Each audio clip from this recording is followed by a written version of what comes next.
Hello everyone ఏపీలో ఇప్పటికే పెద్ద పెద్ద కంపెనీలతోటి అభివృద్ధిలో ముందుకెళ్తుందనే చెప్పాలి. అయితే ఇప్పుడు మరో బడా దిగ్గజం వచ్చినట్టు కూడా తెలుస్తోంది. సో దాని డీటెయిల్స్ తెలుసుకునే ప్రయత్నం చేద్దాం. ప్రస్తుత స్టూడియోలో జర్నలిస్ట్ జగదేవ్ ఉన్నారు. వెల్కమ్ చెప్దాం. Hello sir. Hi ji. Sir ఏంటి సార్ ఈ కంపెనీ కూడా అంటే కార్లకు సంబంధించిన కంపెనీ లాగా తెలుస్తుంది ఏంటి సార్? యాక్చువల్గా రోల్స్ రాయిస్ చాలా డిగ్నిటీకి అంతకు మించి ఒక మెట్టు ఎక్కువే ఉంటుంది.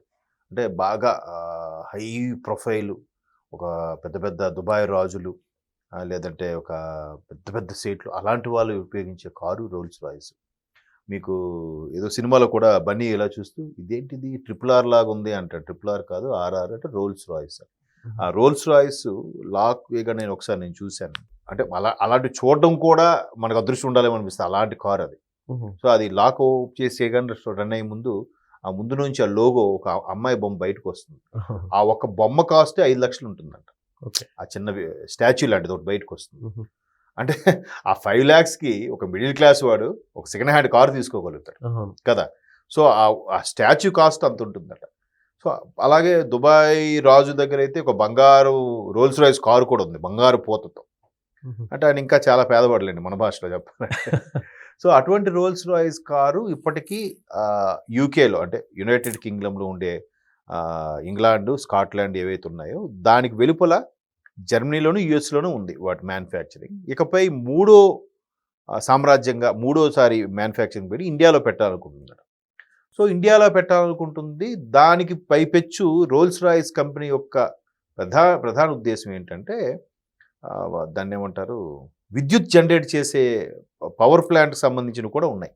అంటే ఆ పవర్తో జనరేట్ అయి నడిచే వెహికల్స్ కూడా ఇప్పుడు రోల్స్ రాయిస్ చాలా ప్రసిద్ధి. చాలా వాటికి ఈ యూపీఎస్ బ్యాటరీ సిస్టమ్ పెద్ద పెద్ద వాటికి బ్యాక్ బోన్గా వీటి మ్యానుఫ్యాక్చరింగ్ అనేది ఉందంట ఒకటి. సో ఆ రోల్స్ రాయిస్ పెట్టే ఆ విద్యుత్ డ్రైవింగ్ మోడ్కి సంబంధించిన ఏదైతే ఉందో అంటే ఎలక్ట్రిక్ పవర్ సంబంధించి దాన్ని ఈ మెరైన్ అదే ఏమంటారు జలాంతర్గాములు వాటికి అవి రన్ అవ్వడానికి కూడా సబ్మెరైన్ అంటారు కదా, అలాంటి వాటికి ఉపయోగించే ఒక పవర్ని వాళ్ళు జనరేట్ చేయబోతున్నారు. సో భారత్లో పెట్టాలనుకునేటప్పుడు ఏదైతే ఇంతకుముందు రౌండ్ టేబుల్ సమావేశాలు కూడా జరిగాయో రోల్స్ రాయిస్తో పాటు భారత ప్రభుత్వ ప్రతినిధులు చేశారో, ఇది మేబీ ఆగస్ట్ సెప్టెంబర్లో ఎప్పుడో జరిగాయి. అలాంటి సందర్భాల్లో రోల్స్ రాయిస్ మ్యానుఫ్యాక్చరింగ్తో కార్లు కంపెనీతో పాటు ఎట్లా ఇంధనాన్ని అంటే ఈ విద్యుత్ పవర్ను కూడా జనరేట్ చేసే ప్లాంట్లు కూడా ఇండియాలో పెట్టాలనుకుంటున్నారు.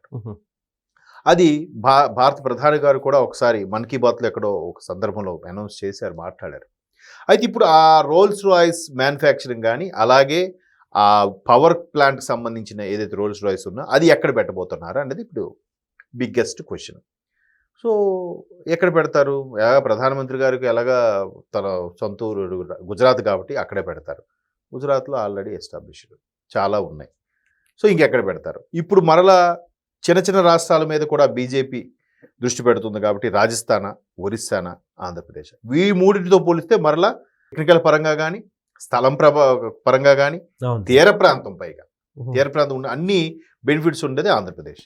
సరే ఆంధ్రప్రదేశ్లో పెట్టడానికి కూడా కేంద్ర ప్రభుత్వం పిఎంఓ ఆఫీస్ సంబంధించిన కొంతమంది ప్రతినిధులు ఆల్రెడీ ఏపీ సర్కార్కి సంబంధించిన ప్రతినిధులతో డిస్కషన్ చేశారు. సో ఇంకా మాకు వదిలి అంటే మేము ఇంకా ఎంఓఏలు ఒప్పందం కుదుర్చుకునే వరకు మేమే నడిపిస్తామన్నట్టుగా ఇప్పుడు ఏపీ సర్కార్, ఆంధ్రప్రదేశ్ సర్కార్ సంబంధించిన ప్రతినిధులు రేపొద్దున 2026లో రోల్స్ రాయిస్ ప్రతినిధి బృందంతో చర్చిస్తారు. చర్చిస్తే ఆల్రెడీ చర్చించడంలో కూడా వీళ్ళ దగ్గర ఉన్న ఆయుధం ఏంటి? ఇప్పుడు ఎవరైనా మనకు ప్రాజెక్ట్ డీల్ చేయడానుకోండి, సార్ పలానా ప్రాజెక్ట్ మేమే చేస్తాం, ఈ ప్రాజెక్ట్ మేమే చేస్తాం, ఇది కూడా మాకు ఇవ్వండి మేము చేస్తామని చెప్తారు. సో ఇప్పుడు ఈ ప్రాజెక్ట్కి మెయిన్ డీల్ ఏంటంటే కియా మోటార్స్ ఆల్రెడీ ఆంధ్రప్రదేశ్లో ఉంది. ఇది 2014లో ముఖ్యమంత్రి చంద్రబాబు నాయుడు గారు అయినప్పుడే కియా మనకు వచ్చింది. మ్యానుఫ్యాక్చరింగ్ కూడా అంటే కర్నూలుది 70 కిలోమీటర్ సమీపంలో ఎంతో పెద్ద యూనిట్ ఉంది. తర్వాత జగన్మోహన్ రెడ్డి గారు దాన్ని కెలకాలి తీసియాలి ఏదో చూశారు కానీ బట్ పెద్ద సంస్థ కాబట్టి ఏదో కొంచెం బలంగా నిలబడగలిగింది. సో ఇట్లాంటి కియా లాంటి వాటికి కూడా ఆతిథ్యం ఇచ్చాము, మాకు ఉంది. నెక్స్ట్ మాకు రోల్స్ రాయిస్ కూడా మాకు వస్తే ఎందుకంటే కియా ఇంటర్నేషనల్ ప్రోడక్ట్ కాబట్టి సో ఇది కూడా మాకు ఇస్తే బాగుంటుందంటే ఇప్పుడు రోల్స్ రాయిస్ వాళ్ళు ఆల్మోస్ట్ ఆల్ యాక్సెప్టెన్స్ చేశారు. నెక్స్ట్ దానికి సంబంధించిన సీఈఓ కూడా ఒక ప్రవాస భారతీయుడు, ముకుందన్ ఏదో ఆయన సీఈఓ రోల్స్ రాయిస్ సంబంధించి. ముకుందన్ అంటే భారతీయుడి పేరే. సో ఆయన చెప్పింది అంటే లేదు త్వరలో భారత్లో కూడా మనం స్టార్ట్ చేయబోతున్నాం చెప్పి ఆయన రివీల్ చేశాడు. అయితే మళ్ళీ ఈ ఈ చెత్త బ్యాచ్ ఒకటి ఉంటుంది కదా, ఇదంతా ఉట్టిదే ఎంఓఏలు ఏం లేవు అది సొల్లు ఇది అని అంటారు కదా. సో డైరెక్ట్గా సీఈఓ చెప్పాడు కాబట్టి నేను ఎగ్జాంపుల్ చెప్తున్నా. సుందర్ పిచాయ్ కూడా లాస్ట్ టైం చెప్పినంత వరకు కూడా గూగుల్ ఏం రాదే, ఇన్ని అబద్ధాలే, చంద్రబాబు నాయుడు గారు అంతా హైటెక్ డ్రామా అంతా మ్యానిపులేషన్ చేస్తాడు అంటే ఆయనే స్వయంగా మీడియాతో మాట్లాడినప్పుడు ఇండియాలో వైజాగ్లో పెట్టబోతున్నాం, ఇక్కడ ఎంతమంది ఉన్నారు ఇక్కడ వైజాగ్ అంటే ఒకేసారి ఒక 56 మంది లేచి నిలబడ్డారట. వావ్ అని అన్నాడు ఆయన. ఇప్పుడు దాని మీద తమిళనాడులో కూడా కొంత గురుగా ఉంది.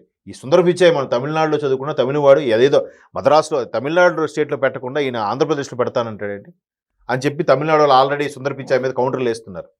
బట్ ఎక్కడ ఎవడైతే అవకాశాలు అందిపుచ్చుకుంటాడో డైవేస్ మరి పట్టుకుంటాడో అక్కడే పెడతారు కంపెనీ. సుందర్ పిచాయ్ సొంత కంపెనీ ఏం కాదు కదా, ఆయన అది సీఈఓ అంతే కదా. సో అలాంటి సందర్భాల్లో భారత్ ఎస్పెషల్లీ ఆంధ్రప్రదేశ్ అవకాశాలని అదింపుచ్చుకుంటుంది. దీనికి సంబంధించి లోకేష్ గారు అండ్ టీం సెపరేట్గా వర్క్ చేస్తుంది. ఇప్పుడు లోకేష్ గారు అంటే కర్ణాటక ప్రభుత్వానికి కూడా నచ్చట్లేదు. ఎందుకు?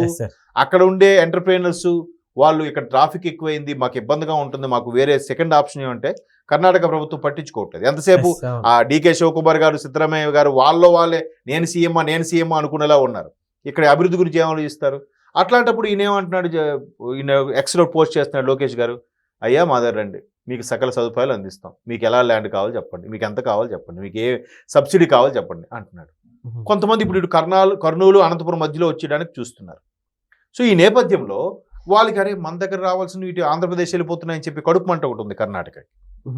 సో అలాగే ఎక్కడ అవకాశం వచ్చినా డైవేస్ మరీ పట్టుకుంటున్నారు. దానికి చంద్రబాబు నాయుడు గారు కూడా పూర్తి మద్దతు ఇస్తున్నారు.